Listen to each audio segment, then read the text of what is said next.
인기 있는 키워드는 초기 재개발입니다. 네, 예, 뭐 서울 지방 할 거 없이 가장 인기가 많죠. 초기 재개발 구역. 자, 어, 요 왼쪽에 첫 사진, 요거 같은 경우는 이제 성남이죠. 예, 성남이고, 요 아래쪽도 성남이고, 이쪽도 성남이고, 이쪽은 서울 강동구입니다. 네, 예, 그렇습니다. 천호 역세권 주변에 있는 거. 다 네, 뒤쪽에서 좀 디테일하게 설명을 드릴 건데, 개략적으로 초기 재개발의 위험한 이유에 대해서 설명을 드리자면, 이 재개발 구역을 딱 선을 그어가지고, 이제 구역을 딱 그어서 외부 투자자들을 유치하기 위해서 단톡방이나 블로그나 유튜브나 뭐 카페나 이런 데서 선동을 하죠. 여기 네, 이제 재개발 재개발 된다고. 들어가니까 투자해야 된다 하면서 매물을 싹싹싹 네, 올리죠. 보통 지역에 있는 현지 부동산 그 공인중개사들과 외부 업자들이 짝짝꿍 하는데 그 외부 업자들은 보통 신축 빌라 업자인 경우가 많고요. 그래서 신축 빌라 지어서 지분을 쪼개거나 아니면은 어떤 단톡방장들이 이 지역을 선동을 해가지고 그러면 이제 매물을 팔 거 아니에요. 그 네, 매물을 팔면은 공인중개사로부터 수수료를 받는 그런 구조입니다. 예, 그래서 그래가지고 이제 다수, 그러니까 초투가 싸기 때문에 다수가 몰려올 거 아니에요. 그래서 네, 박리담회를 하는 그런 형식의 사업 구조예요. 네, 엄밀히 얘기하면 이런 비즈니스 구조죠. 사기를 쳐서 비즈니스를 하는 돈을 버는 그런 구조인데 어쨌든 그 사람들의 말을 믿고 투자를 하는 사람들이 많을 거 아니에요. 네, 그렇다면 동의는 많이 받겠죠. 네, 예, 그쵸. 동의는 상당히 많이 받죠. 근데 동의 받는 게 전부가 아니라 반드시 원주민들이 비대위를 형성합니다. 우리는 가만히 조용히 잘 살고 있는데 외부 애들이 들어와가지고 재개발한다고 선동을 하고 있는데 우리는 원하지 않는다. 나 죽으면 재개발해라. 그 재개발할 돈 없다. 이제 그렇게 가는 건데 동의는 잘 받을지언정 나중에 이거 건축시민랑 사업시행 인가를 못 받을 거예요. 네, 조합 설립 인가까지도 받을 수 있어요. 동의율로. 근데 왜 건축시민이랑 사업시행 인가를 못 받냐면 그걸 받으려면은 전 조합원들이 다 알아야 돼요. 뭐를? 우리가 추가 분담금이 얼마 나온다는 걸. 근데 그거를 납득하고 설명할 방법이 없어요.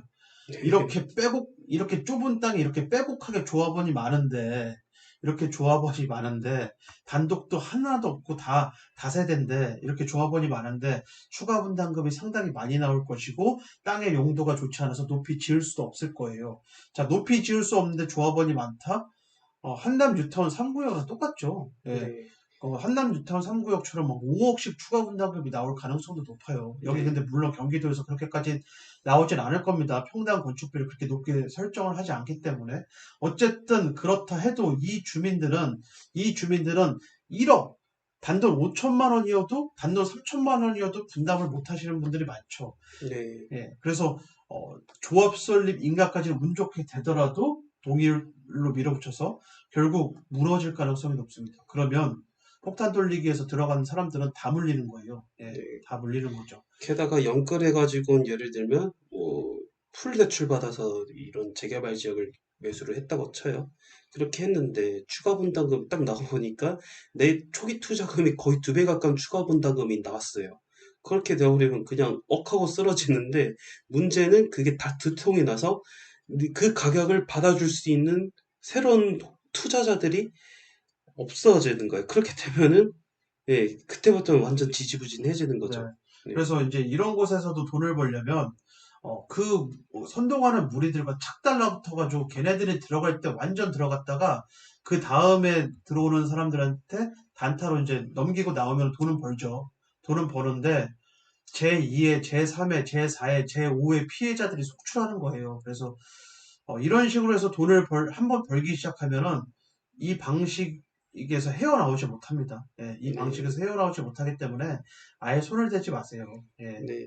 그리고 석연파파님께서 이런 강조를 하셨거든요. 돈은 정당하게 벌어야 어, 결국엔 그게 내 진짜 자산이 되고 돈을 남을 울리게 만듦으로써 돈을 번 사람들은 결국에는 현장 경험 해봤는데 결국엔 그 결국 피눈물이 돼가지고 자기에게 돌아온다고. 네, 끝이 안 좋더라고요. 다 네, 그러는 사람들 보면은 다 끝이 안 좋고, 네, 우리 회원들 중에서도 뭐 지금 현재 벌금형을 맞고 있거나 아니면 과태료를 받고 있거나, 소리 소문 없이 그런 좀 고난을 겪고 있는 분들이 꽤 되시더라고요. 근데 대부분 이런 식의 투자를 했던 분들이 지금 당하고 있어요. 보면은. 아무튼 그렇습니다. 이거는 이제 개인의 선택이고 성향의 문제이기 때문에 이런 투자를 하시든 안 하시든 저와는 상관없지만 저라면 이런 투자는 안 한다. 예. 그리고 많이 벌지도 못해요. 예. 이게 많이 벌면 또 상관이 없는데 많이 벌지도 못해요. 얼마 못 버는데 남의 가슴에 대못을 박는 그런 거죠. 예, 사실. 그리고 엊그저께도 장인유턴 8구역 신축 빌라 매수하신 분이 연락이 왔는데 뭐 그러더라고요. 그 현지 부동산에서는 그리고 현지 신축 빌라를 분양한 사람은 우리는 민간으로 재개발 갈 거기 때문에 입주권 무조건 나온다고 하지만 그래서 그걸 특약으로 써달라고 하지만 그건 그럴 순 없다라고 해요. 근데 거기 공공재개발 들어가죠. 근데 서울시에서는 공공재개발 구역 내 신축 빌라들은 입주권 안 주는 걸로 가닥을 잡았어요. 예, 그게 지금 보도자료 계속 나오니 안타깝지만 그분은 입주권이 안 나오고 현금 청산이 될 거예요. 그리고 돈은 누가 벌죠? 그 부동산과 분양업자만 돈은 버는 거죠. 예, 그래서 이런 거 잘못 투자하시면 결국은 호구됩니다. 호구. 예. 네, 여기도 지금 초기 재개발 구역인데 신축 빌라가 들어서고 있죠. 예. 네, 이런 모습들이 있어요. 예. 그렇습니다. 자, 그 다음에 2035 성남시 도시기본 계획 이 자료를 일부 캡처를 했습니다. 그리고 이 주거환경 정비 기본 계획에서 이 빨간색 표시된 곳, 네, 이것들은 살아남은 곳이고요. 그리고 이 회색 이렇게 딱 봐도 그냥 우울해 보이죠? 해제된 곳입니다. 네, 예. 어쨌든 그 성남에 지금 택지 개발 사업이든 재개발이든 뭐 이렇게 하고 있는데 여기 이제 신축 아파트들이 좀 있죠. 롯데캐슬을 비롯해서 몇몇 아파트들이 있잖아요. 네, 걔네들 근데 민간 아파트로 잘못 아시는 분들이 있는데 민간 건설사가 지은 민간 아파트는 맞죠. 근데 그걸 주도하는 곳이 어, 관이에요, 관. 네, 예, 그쵸. 네, 관이죠. 예, GH나 LH가 주도한 사업이에요. 네, 그 말은 뭐냐면 지금 현재 최근 트렌드로 다시 말 바꿔서 얘기하면 공공재개발 비스무리하게 한 거죠. 그 네, 말은 뭐죠? 외부 투자자들에게 수익이 간 사업 구조가 아니었어요.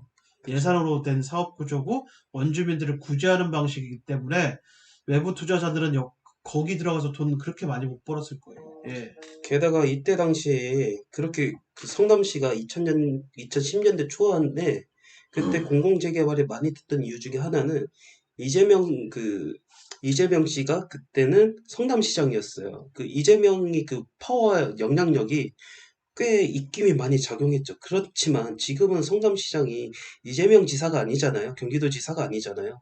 그렇기 때문에 이전만큼의 성남시가 파워와 영향력을 행사하지 못해요. 그렇게 되면은 이제 공공재개발 후보지들은 경기도 전역 뺑뺑이 도는 거예요. 네, 네, 뺑뺑이 도는 거고 이재명 씨가 성남시장 하면서 그때 이런 사업을 했을 때 당시만 해도 힘으로 분당 쪽을 찍어 눌렀어요. 네, 예, 분당 쪽을 찍어 누르고 모든 예산을 투입해서 이쪽을 구제를 해줬는데 근데 지금은 이제 분당이 재건축과 리모델링 연한이 돌아오고 있어서 이쪽으로 예산을 투입할 여력이 없다. 성남시가. 네, 그리고 경기도가 섹터가 넓죠.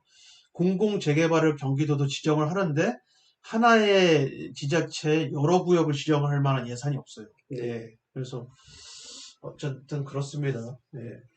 네, 그런 상황이고요. 자, 이것도 다 그 자료를 저희가 원본 자료를 이렇게 캡처한 거예요. 네, 원본 자료를 캡처한 거고, 이게 재개발 정비 예정구역 선정 결과 해가지고 수진 1, 신흥 1, 태평 3, 3대 연산, 신흥 3, 태평 1, 중사, 은행 1, 금강 2, 중이 이렇게 했는데 여기 많이 사셨죠, 사실. 네, 초기 재개발한다고 하면서 여기보다 상대적으로 저렴하니까 그리고 어, 입지가 좋다, 역세권이다, 그리고 가격이 저렴하다, 그리고 어, 모 부동산에서 여기 좋다. 이 부동산 인플루언스도 여기 좋다 하면서 하니까 여기 재개발 안 되게 당연히 되겠지 그렇게 생각하시는데 이미 이 평점이요. 성남시에서 당장 안 해주겠다는 거예요. 이렇게 이미 계산을 다 해놓고 네. 지정을 한 거예요. 성남시 주택가에서는 수진 1구역과 신흥 1구역이 지금 가장 우선순위가 높은 구역이에요. 그러면 이제 제대로 된 투자자라면 수진 1과 신흥 1에서 어떻게든 단타 치고 나와야 되겠다는 생각을 해야 되죠. 예. 최대한 중2, 금강이, 은행일, 중사, 태평일 이런 데는 거르고 봐야 된다. 예, 네. 거르고 봐야 되는 곳이죠. 예. 네. 더구나 더 만약에 여기서 다시 정비 방향을 뭐 다시 정한다 하더라도 예전엔 그랬어요. 통합 재개발했었는데 요즘은 또 어떤 식으로 가느냐? 일부 구역만 소규모 재건축을 하거나 가로주택 정비 사업을 이렇게 실시를 해서 절충형 개발 있죠. 일부는 또 원래 그 마을로 이렇게 남겨두고 또 일부만 가로주택 정비 사업 그 나홀로 아파트 만들고 그런 그 사업 형태가 바로 엄지마을이에요. 목동 엄지마을. 그리고 창동 도시재생사업지 하면서 음, 창동 같은 경우는 그 일종짜리 연립주택이 하나 있거든요. 그거를 그 소규모 재건축 형식으로 진행하고 엄지마을 가로주택 정비 사업은 그 일부 필지만 이렇게 묶어놔서 거기만 가로주택 사업을 한다는데 어떤 사람이 또 민원을 때렸어요. 우리도 가로주택 사업지 포함시켜달라 하면서 민원을 엄청 때리는데 그 양천구에서 그거 안 된다. 안 된다라고 얘기했거든요. 예.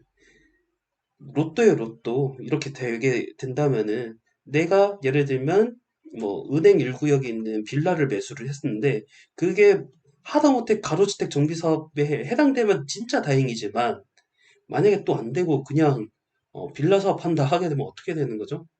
어, 내 돈이 별로 투자로 짭짤한 수익을 남기지 못한다는 겁니다. 네, 지금 현재 이 점수를 보면은 좀 간략하게 우리가 자료를 또 따로 이제 보내드릴 겁니다. 자료도 따로 보내드리지만 점수를 보면은 이게 어느 기준이냐면 노후도는 다 충족돼 있어요. 이 구역들이 노후도는 다 충족이 됐는데 사업성에서 문제가 있는 거예요. 사업성에서. 그래서 네, 얘네들은 어찌됐든 사업성이 괜찮고 근데 얘네들이 이제 문제가 되는 거죠. 네, 그 임장 사진도 좀 보여드리고 하겠지만 진짜 뭐 단독 다가구 찾아보기도 힘들 정도로 전부 다 다세대, 빽빽해요. 빽빽한 그런 곳들이고, 빌라가 진짜 판을 치고 있는 곳인데, 성남시의 그 수준의 추가 분담금을 넘어서는 곳들이 다, 네, 이곳들이. 그래서 뭐, 1에서 2억 사이, 이 정도의 추가 분담금이 보수적으로 잡아도 그 네, 정도가 예상이 되는 곳들이거든요. 예, 그래서 우선순위가 낮은데 결국은 사업성이 안 좋아서 성남시에서 배제한 거예요. 우선순위를 낮게 한 건데 그럼 여기가 이제 사업이 되려면 어떻게 해야 되죠?